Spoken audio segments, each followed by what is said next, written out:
Make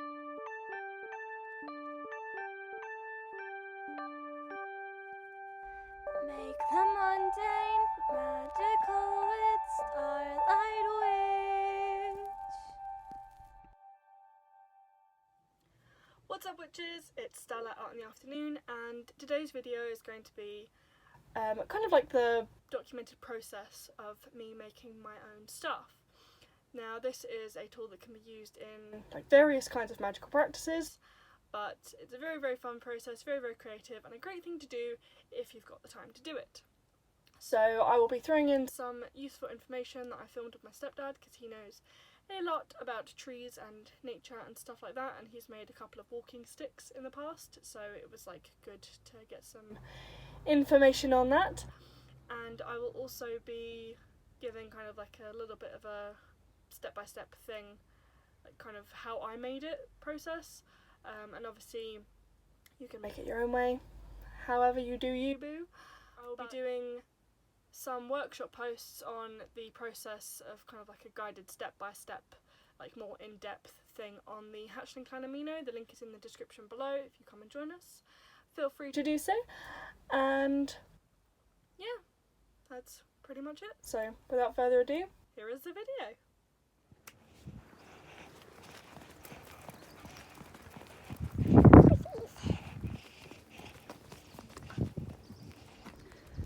How can you tell? Well, you can tell from the branches to some degree, and then the way they divide at the end. So, to me, the bark is a bit oaky, and then what I would do is come down here and see what's been falling off it. That's how you tell. That's how you tell next what's their legs, and then holly. There you go. Oak. Oak. Good thing my foot doesn't hurt anymore. Whoop. Spoke too soon.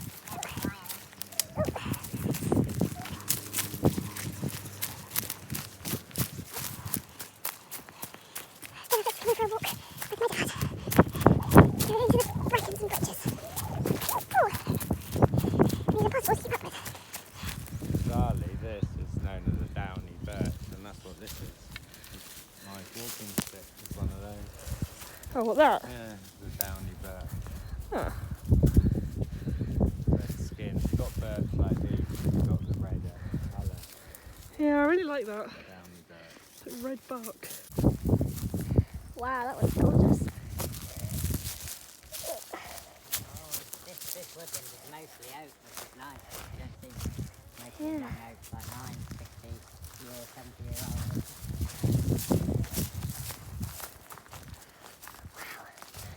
Such fairy energy. Oh, that was squishy. Wow. Come on, Doggo! feed your eye.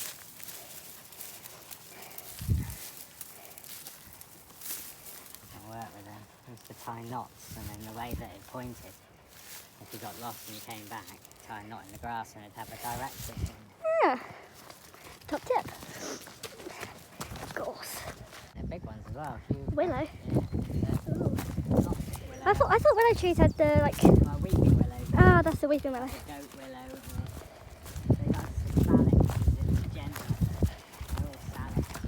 They're very, very big willow. One of the biggest willows I've ever seen. Really. Wow. They grow in these crevices where it's wet. And they like that sort of environment. So this is huge, and it's not that old. It's just huge. What? So is this all one tree? Oh no, they're just the series. This is one tree. Huh. Where they divide. It's a coppice, if you like. So this is all willow. So willow is obviously quite a soft wood, bends Yeah. and so on. I like willow. Bends at the branches. Catkins on them. So catkins are all but gone now. What catkins? And then Buds. and then, well, the male firstly, or the female firstly, then the females come out after the male. But I think they're done there. Mining area, hive of activity under 100 years ago. Being somewhere you might come from the dinosaurs. or even a pre-dine.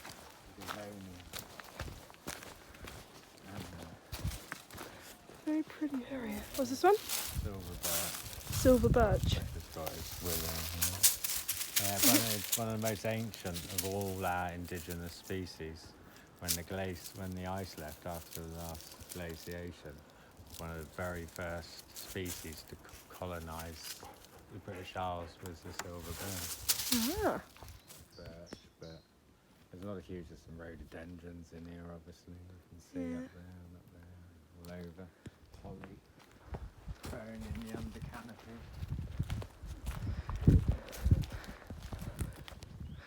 Silver birch, oak and willow, did you say?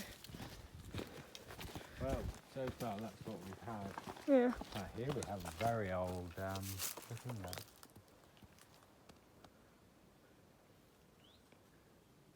Some old elder, I think.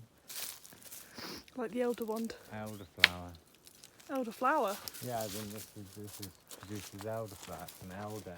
It's a very old one, I think. Quite a big one for an elder. Again, everything growing down here is big. It's tall. Yeah. Which is that unusual as hazel. See hazel with all its coppice. That's where you coppice hazel from all these multi-branching. And you take your hazel twigs and sticks off those, and they keep growing. So you can keep That's where coppicing came from naturally, really, because the hazel grows in that sort of coppiced form quite often. Especially if it gets broken early in its life. It'll just grow up all these staves, and you can take those off, which are good. I use for the fencing. Oh, right. So you know that's hazel from its, well, not just its bark or whatever, but that's a bit trickier, but from all the staving, it's quite simple. Another very simple one to tell is the ones that divide. When you look at them in silhouette on their very ends, they divide like this very finely. Now this is a very, well, it's not a young, it's a, not coppice, what's the other word? Pollarded. So coppicing is when you take away these as they grow up naturally, and then you get more of them. Whereas pollarding is where you let it grow on for a while till it gets to be assembled, then take it off, and then you'll get all these side shoots growing out. I'll use that for hedging.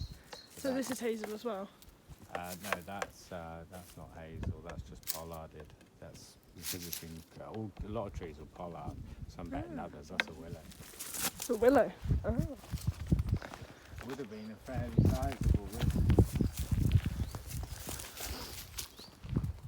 willow. Yours. Downy birch. That was the very first. Downy birch. Yeah, what would be the best one? What would be the best kind of wood to make into some sort of walking stuff? Well, I mean, I didn't even look into it. I like this, but birch is quite a nice. Birch, if you look at it, just let me prod it.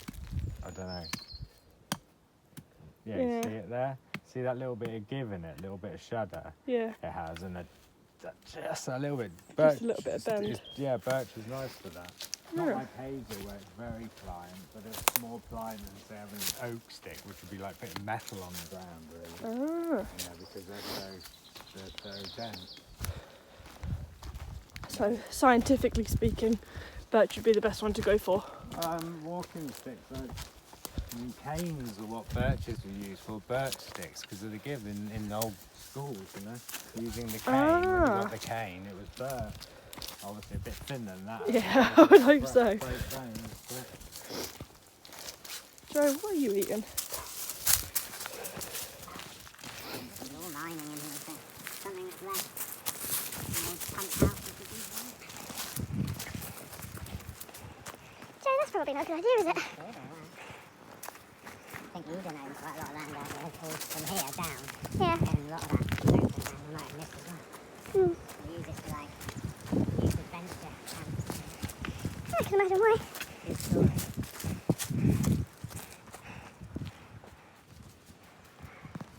I go round and listen to dog. Oh,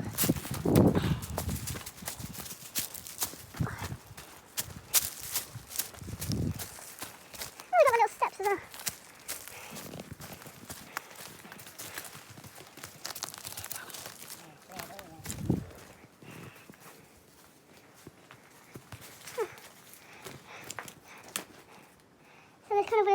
this would be the main open space, and then they've had something up there, I'm assuming. Because this doesn't really look like it's had like logging or anything over this side as much. Oh yeah, it's on there.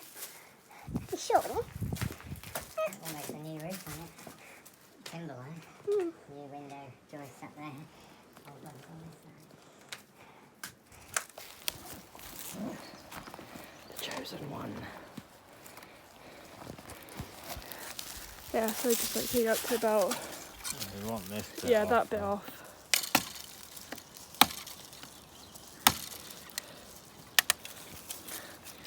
Knife responsibly. Yeah, I can do that down there. So, yeah, about there. Where? I'll take it higher, that's the thing. I'll just take it off here, Yeah. then you can do it.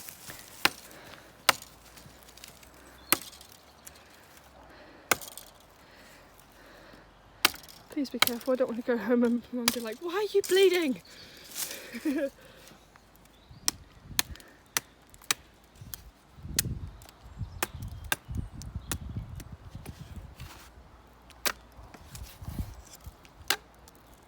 Got a big knot there. Yeah, I can It's not- sand that down. It's a nice shape.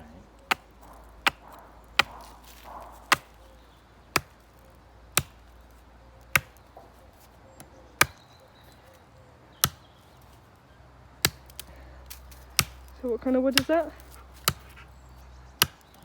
Have a look at what's around here. Well, it came from that huge pile over there.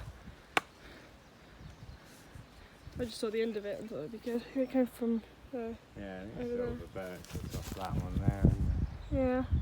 So silver it? birch. Silver birch. Yeah.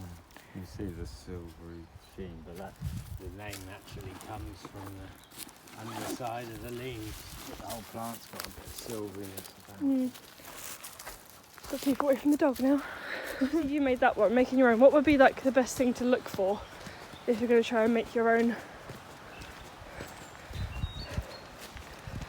Would it be like the durability, the shape? What do you mean? Like, so for like this one, it's obviously like a decent shape. It's fairly like I can put weight on it and it's not going to go anywhere. Yeah. I don't know what, immediately I look at it the other way. It's got a similar thing to mine where It kind of like slightly curves. even though it's odd, if you look from top to the foot, they're directly in line. Yeah. That one's weird as well, because that sort of is from there. It's on top. You've got a curve that comes your way, which is a bit odd. You could curve it that way, but it tends to flip. Yeah. It's quite bendy, the silver birch, and it's got a lot of give to it. But yeah, like that, I think I would sort of carve off this so that your hand just comes over a bit on Yeah. there. But yeah, it's like mine, but it's got excessive curve. Yeah. We need to strip all the bark off there. Yeah, obviously. Ooh, pretty. Quite dry, but we want to spend time indoors because we can't really do with it. No, I would like Carving. sand it. No, I wouldn't be carving per se because can do, but I don't really know how to do that. So I'd probably be just like sanding it down to polish it off. Oh dear. You love taking me out my comfort zone, don't you? I don't think there's anywhere else. Put on the phone now.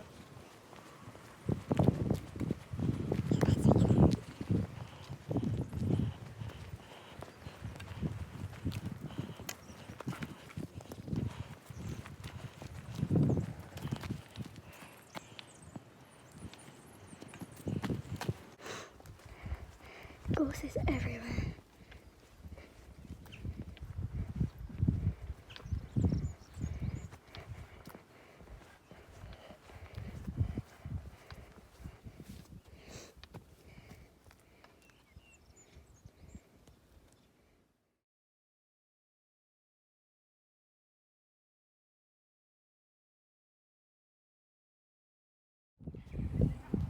Okay, so this is the staff pre-sanded. This is silver birch, and we are going to get it sanded and make it pretty. Okay, so this part has been sanded down now, so it's nice and smooth, and then you can kind of see where it morphs into the not sanded bit.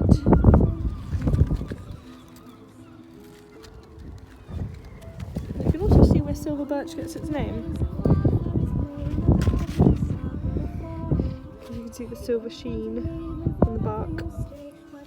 So you can see where it's gone into, so from here, you can see where it fades into being sanded. So this much has been sanded so far. And my goal here isn't to get it to like kind of naked like that, because I really like the woody pattern. My goal is to just have it just nice and smooth all the way up and all the way down, so that I can paint on top of it and I feel like it'll stick, and also so it's really nice to hold. Okay, I've had to stop for the day because I can only sand it outside and it's getting really cold, but I've done, you can kind of see where it stops about there. So all of this has been sanded and is nice and smooth. I might round off the top a little bit more because it's not quite as round as I want it to be. I want it to be more of a dome than that, but yeah, and then we can get on to painting it, and that should be fun. Okay, so this is it fully sanded all the way down, and it's nice and smooth, and you see it from the other side. Nice and smooth. There are things like splits where my dad cut it, as you saw earlier in the video. I couldn't quite get rid of with the sandpaper that I had, but I'm kind of happy because it gives it a more like rough hewn natural kind of look, like there as well. But I don't mind having those as long as I'm like, if I touch them they don't hurt. But that is the staff sanded, so that would be step 1.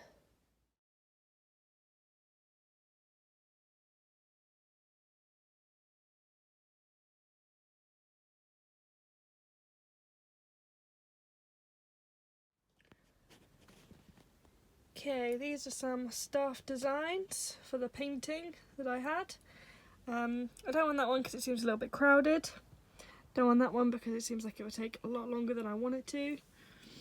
And also, I don't feel like I'll be able to get the look that I quite want with that one because I'll be painting on that. So, might be a little bit difficult. And that one was kind of more like Wiccan symbols, and I could also kind of incorporate that with the one that I have chosen, which is just a simple vine with some flowers going around, so very natural.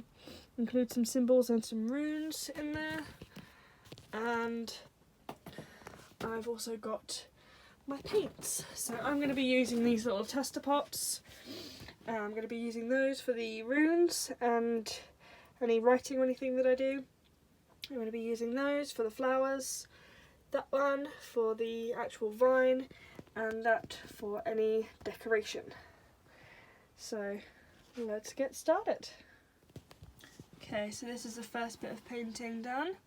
This is the main actual vine going down. It is kind of like teal, green, blue. It looks really blue on here though. And next I'm going to go in with the leaves that I'll be doing in a different colour, and then I'll go back in with this colour to do the outline and the veins in the leaves. And then I will be adding the other details, and I will bring you back when I've done those. Just a quick update. I've done a couple of layers of the lighter colour for the leaves. And I will be adding the details when I'm happy with how dense they are, because some of them are still a little bit thin and you can see the brush strokes and stuff. So I'm going to do the details when they are dry and I'm happy with the consistency, and then I move on to the flowers. Okay, lighting's not as good because it got dark, so I'm using that kind of lighting. But I've added the detail to the leaves. It goes all the way down. To that side. Yeah. And now I'm going to add the flowers. Okay, so we have the flowers have been added. And I've got the details on the leaves. And it goes all the way down. So now I'm going to add the runes and then I will go over everything that I want to go over with the silver and then make any final touches that I want to add, and then I will show you when I'm finished.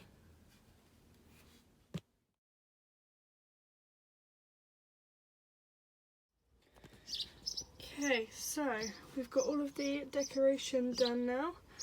All of the runes going down there in silver. We've got the outline of the flowers and the leaves. And that little black outline on the edges there is actually biro, because I didn't want to risk doing it with pen just in case it wasn't neat enough. But we've got the silver outlines of the flowers, we've got the silver runes, we've got the silver dots and the black dots and the flowers and leaves. So what I'm going to do is, with this crystal, I've made a little divot with the knife and I'm just going to keep grinding this into it until it fits, basically. So obviously there will be a faster way to do it.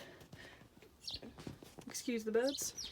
There will be a faster way to do it, but I don't have any tools at the moment on hand, so that's the way that I'm going to do it. And then I'm going to glue it in the top and wire wrap it and maybe add a couple of charms or something, and then make sure this has got a top coat of something so that all the paint doesn't chip off, my hard work isn't wasted, and yeah, that'll be staff project complete.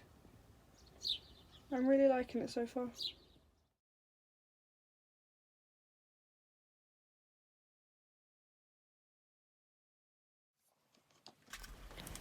So, like I said, my friend is the one that has this staff now, and this is just a short video clip of her actually cleansing the staff. I didn't want to cleanse it, as I knew that once I gave it to her she'd just cleanse it again, and also I didn't want to have kind of my intention put into it, as it's now hers. I kind of wanted her intention to be into it.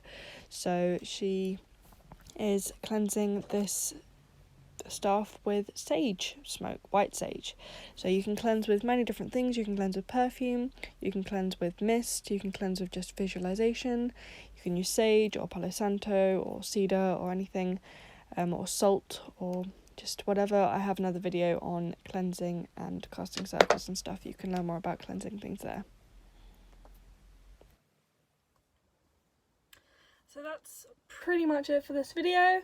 I hope you liked it, I hope you enjoyed. The only thing that I couldn't show you is the actual using it in a ritual thing, because I did end up giving it to my friend, as I am making my big move soon, and she really liked it, so she's got it. So I can't show you the using it in a ritual, but there will be 6 posts in the Hatchling Clan giving kind of like 2 steps per post on how to actually make your own stuff, and that'll be coming over the next couple of months on the Hatchling Clan Amino. So come join us and learn step by step with the text posts how to make your very own. So yeah, I hope you enjoyed this video. That pretty much wraps it up, and yeah, so be unapologetically you, no shame, and I'll see you in the next one.